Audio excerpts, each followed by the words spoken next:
Hi everyone, welcome to Itsy Bitsy's live read from Journey Through Spacetime by James Talisman. Prologue, The Teachers. All of the attendees sat in anticipation for the wonderful event about to unfold. For most of the adepts sitting in the grand auditorium, multiple lifetimes of experience had finally brought them to this special place and time. As each one sat waiting in their plush seat, they marveled at the massive room that they were privileged to be in. Beautiful granite and marble walls inlaid with gold and silver symbols surrounded them on all sides. The luminous lighting that shone from above provided both the perfect illumination and a soothing effect. From the amphitheater, adorned with the elaborate plush seats, and those present looked ahead to the magnificent wooden stage before them, made of the finest woods found throughout the multiverse. The stage, with its wooden adornments and marble pillars, was truly spectacular to observe. With the auditorium almost full now, a brilliant globe of energy appeared about 6 feet above the beautiful floor and centered perfectly in the middle of the stage. Soon, the magnificent golden globe began to transform into a dazzling star-shaped, illuminating countless colors in all directions. All those in attendance stared in awe at the incredible display of the light, as it then began to take on the form of a humanoid figure. Within minutes, the once bright golden light had metamorphosed into a being displaying an ancient royal nature and presence. Neither male or female, this powerful and striking, beautiful entity poured forth a love vibration that radiated over above the entire amphitheater and all those seated. Once fully formed, the entity adorned in a breathtaking robe made of exquisite material interwoven with various shades of dazzling colors, began to speak. It is such a pleasure to be here at this time and place. Of my many roles, this act is one of my favorite. At one point, each and every one in this grand room made a decision to devote their eternal existence to be of service to all creation. That selfless choice and the enormous time devoted to learning the ancient wisdom ways and their associated skills have brought each of you here. In many ways, I truly envy the experiences, adventures, and journeys all those present will now embody and embark upon. It is now time for each being here to begin building the new relationships and connections that will have tremendous impact on all creation. Your efforts and future contributions are so appreciated by the all that is and all those that serve creation. As a symbol of their immense sacrifice and dedication you each embody, each new master will receive a talisman inscribed with the tree of life and other sacred symbols that represent who and what you are. I now request that each of you to come to the stage to collect your talisman and blessing.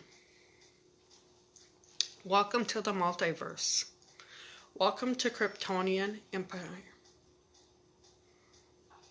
The morning air was cool and moist in their nostrils as they breathed it in while staring across the field towards the maniple of infantry troops assembled for their immediate battle. Each of these seasoned warriors had trained for this and numerous other battles since their early teens. Adrenaline burst forth as they anticipated the upcoming call for yet another engagement with foreigners trying to change their fundamental beliefs and take the lands that rightfully belonged to them. These frontline soldiers were among the highest caliber to serve for the Kryptonian Empire, and Cassius was very proud to be one of them.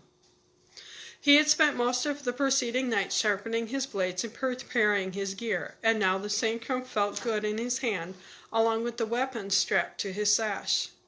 As Cassius studied his mind for battle, the corneo sounded off and the Kryptonians' army front guard began their march across the field to engage the opposing forces.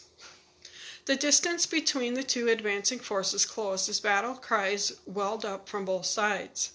As was the case for countless other battles, the most elite warriors from both fighting forces would engage first. A decisive conquest of the enemy at the start of battle resulted in a psychological victory for the successors and almost always guaranteed triumph in the end. Many yards of distance were reduced to a few feet as the elite forces began to battle each other. Swords swung towards their opponent, and as the sound of weapons sounding into fields began to ring out across the battlefield, cries of agony were heard as razor-sharp metal tore into flesh. While many well-planned strategies were in play during this confrontation, it seemed almost like chaos when viewed from afar. The killing between these adversaries did not feel right for some reason, and the dichotomy between war and peace truly showed itself during the most intense moments of battle. Cassius struggled with these very thoughts, even as he swung his blade at the approaching enemy. Thoughts such as, "Why am I trying to kill another soul? And what was the purpose does this serve?" rang through Cassius' mind as he continued to execute the killing moves and counter blows that years of training had made automatic.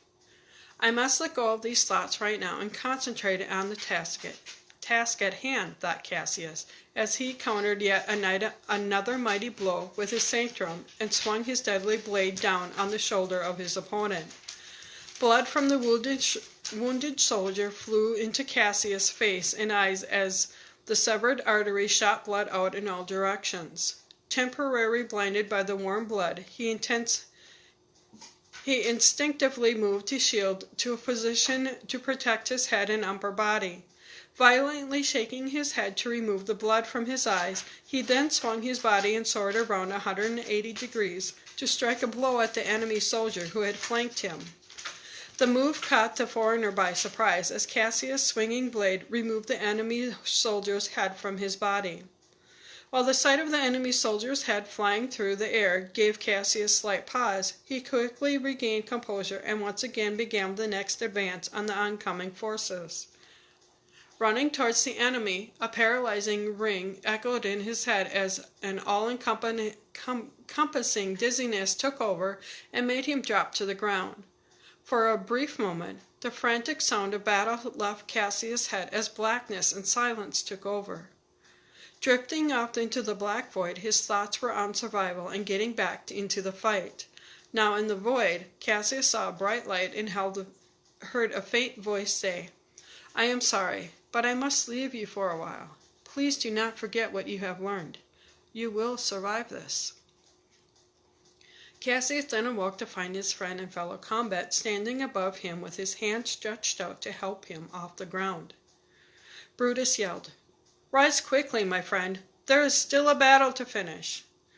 With the helping hand, Cassius quickly got back to his feet, and the sound and sight of battle once again filled his senses. Teaming up, Cassius and Brutus soon made a swath through the advancing soldiers, leaving a bloody trail of dead and wounded bodies in their wake. The superb fighting skills of the Kryptonian army's front guard was helping to secure victory over these foreigners. Seeing the devastation of their elite soldiers lying about the battlefield, the rear line thrust-bound soldiers began to instinctively move back. A barrage of arrows coming from the Kryptonians' army archers then descended upon the retreating soldiers like a territorial pour-down of rain. Razor-sharp blades from these airborne weapons ripped through the troops as screams of agony rang out and bodies dropped to the ground. Soon after, the second round of devastation riddled the second line of defense with lethal arrow penetrations. The sound of retreat was given by the thrust-spawn command as their troops began a full withdrawal back to the lands that they had come from. As cheers of victory sounded from the Kryptonian soldiers, the task of retrieving their wounded and dead began. "Thank you so much, brother, for saving me out there," a grateful Cassius spoke as he slapped his best friend on the back. "Who would I have to celebrate this victory with, if I had not," laughed Brutus as he walked away to help with the cleanup. Welcome to the Earthverse. The strike was solid and powerful as Matt's forearm and back fist struck the training pad held by his training partner, Dan. "Damn, you can hit hard, dude," Dan exclaimed as he grunted and moved backwards from the force of Matt's blow. A slight grin came over Matt's face as he prepared his next 180-degree back fist into the pad. At 5'11" and a solid 190 pounds, Matt was indeed an imposing figure, but his strength did seem almost unnatural at times. A grunt and groan escaped Dan's mouth again as the next powerful back fist swing landed on the training pad he was holding. At 6'2" and 260 pounds, Dan was a huge presence, and years of powerlifting had given him strong, bulky muscles in his arms, upper body, and legs. "Let's prepare for some calisthenics," yelled the Krav Maga instructor. Once all the training equipment was stored away, everyone lined up in rows and columns to begin the grueling exercises that were a main staple at this training facility. Moans and groans could be heard throughout the room as each intensive exercise was performed. Within 15 minutes, every member was drenched in sweat, and the exercise routines that had strengthened their muscle groups associated with hand-to-hand combat, along with the basic knee strikes, palm, heel strikes, and front kick movements, the group had performed knuckle push-ups, bear crawls, in place burpees, and jumping jacks. With everyone breathing hard from the extensive workout, the instructor yelled out, "Time for a few laps around the complex before we call it quits for the night." With that, all the members fled out the door to begin the run around the building complex the Krav Maga training center was part of. While winded from the workout, Matt was feeling in prime condition as he ran out the door into the parking lot outside to begin the run. Inhaling and exhaling the cool Colorado mountain air, Matt surged ahead towards the group of runners in the lead. As he closed in on the lead runners, Matt started to feel very dizzy and a loud ringing in his head. When blackness took over, he dropped to the ground, drifting off into the black void of unconsciousness. He saw a bright light in his mind. "I'm sorry, I must leave you for a while. Please remember your lessons from the past. It is very important that you do," rang through Matt's mind as he struggled to regain consciousness. "Hey, you all right, man?" Dan frantically spoke to his friend as he helped him get up from the ground. "Yeah, I think I'm okay now. Thanks," Matt assured his friend as he got up on his feet. "What the hell happened?" Dan asked as he quickly checked his friend for further signs of passing out. "I'm not quite sure, but I feel okay now," Matt assured his friend as he tried to sort out in his mind what just happened. "I probably hit you too hard during practice today," Dan laughed as he smacked Matt on the shoulder with his huge hand. "Doubt that, buddy. You seem to be the one taking beating today," shot Matt as he faked punched Dan in the gut. Thank you for listening to this portion.